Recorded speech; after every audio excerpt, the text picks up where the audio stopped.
राष्ट्र सर्वप्रथम राष्ट्र सर्वप्रथम राष्ट्र सर्वप्रथम राष्ट्र सर्वप्रथम। झारखंड के पूर्वी सिंहभूम में आपकी योजना आपकी सरकार आपके द्वार के अंतर्गत कार्यक्रम का आयोजन किया गया। इस अवसर पर मुख्यमंत्री हेमंत सोरेन ने कार्यक्रम में प्रतिभाग किया। उन्होंने जनता को संबोधित करते हुए अपील की कि आप सभी अपने गांव, पंचायत, वार्ड में इन शिविरों के जरिए राज्य सरकार की लोक कल्याणकारी योजनाओं का लाभ अवश्य लें। उन्होंने कहा कि हम अपनी सोच और लक्ष्य के अनुरूप राज्य भर में गांव, पंचायत और वार्ड में शिविर लगाकर लोगों को योजनाओं से जोड़ने का काम कर रहे हैं। अपने लक्ष्य के अनुरूप गांव-गांव, पंचायत शिविर लगाने के साथ साथ हम भी कुछ शिविरों में पहुंच रहे हैं और ये देखने का हम कोशिश कर रहे हैं कि सरकार वाकई में जनता की सेवा में लगा है कि नहीं लगा है। आपकी योजना, आपका सरकार, आपके द्वार कार्यक्रम आज एक नहीं हजारों शिविरें पूरे राज्य में लगी हुई है। हर दिन 23 तारीख से चल रहा है, 29 तारीख तक ये शिविरें चलेंगी। पहला शिविर हम लोग लगाए, 35 लाख आवेदन हमको मिला। दूसरा शिविर लगाए, 55 लाख आवेदन मिला। इस बार ये शिविर खत्म होने के बाद कितना आवेदन मिलता है इसको भी देखेंगे। और आज पहला शिविर का नतीजा ये हुआ कि आज राज्य के अंदर 60 साल का जितना बूढ़ा बुजुर्ग है सबको पेंशन मिलता है। आज हमारी जितनी विधवा महिला है पूरे राज्य में, चाहे वो 18 साल का हो या 80 साल का, सबको पेंशन मिलता है। कोई बिना पेंशन का नहीं है। ये भारत देश का पहला राज्य है जो सभी बुजुर्गों को, सभी महिलाओं को, सभी दिव्यांग को और साथ साथ में जिस औरत को कोई आदमी छोड़ के भाग जाता है उसको भी पेंशन देने का काम है। कोरोना जैसा महामारी पूरे दुनिया में फैला, जब हाट बाजार, गाड़ी मोटर, काम धाम सब बंद था, उस समय भी हम लोगों ने एक भी मजदूरों को इस राज्य में मरने नहीं दिया।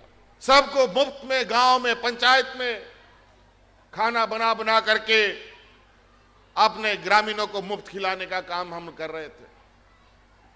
और हमारे मजदूर जो अलग अलग राज्यों में 7 समंदर पार फंसा हुआ था, उन लोगों को हवाई जहाज से ढो ढो करके गांव में पहुंचाने का काम कर रहे थे।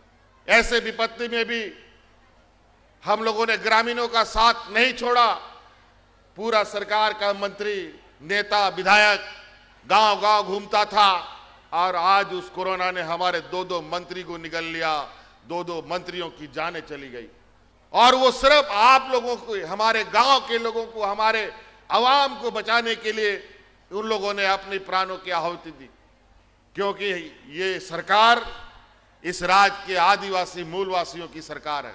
ये लोग जो हमारे पूर्ववर्ती सरकार, इनको सिर्फ आरोप लगाना आता है, काम करना नहीं आता है।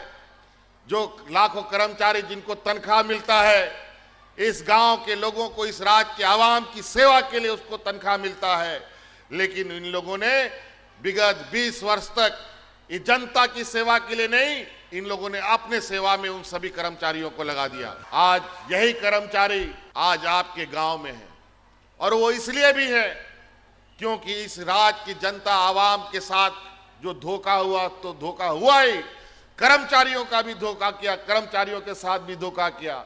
इनका भी पेंशन पर रोक लगा करके इनका भी पैसा हड़प करने की नई नई तरीके पे बनाई। आज इस राज्य के लाखों कर्मचारियों को भी हमने उनको बुढ़ापे का लाठी, उनका बुढ़ापे का पेंशन देने का काम किया, पुराना पेंशन लागू करने का काम किया। आज ये बेफिक्र हो गए आपके बीच में, धूप में हो, गर्मी हो, बरसात हो, आज कैंप लगा के बैठा हुआ है पंचायतों में। कैसे बैठा? पहले कभी गांव में ऐसा कैंप लगता था? इसलिए हम बहुत ज्यादा नहीं कहेंगे। आपके लिए बहुत सारी योजना, मुख्यमंत्री स्वरोजगार योजना, बिरसा हरित ग्राम योजना, पशुधन योजना, सावित्रीबाई फूले योजना, दीदी बाड़ी योजना, हमारे गांव के किसानों के लिए, हमारे पढ़े लिखे नौजवानों के लिए हजारों की तादाद में नौकरियां निकल रही हैं। अभी 50-60 हजार और सरकारी नौकरी निकलेगा।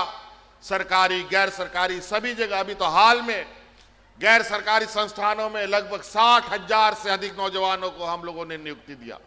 तो इसीलिए कई और ऐसी हैं जिससे आप मान सम्मान से जी सकते हैं।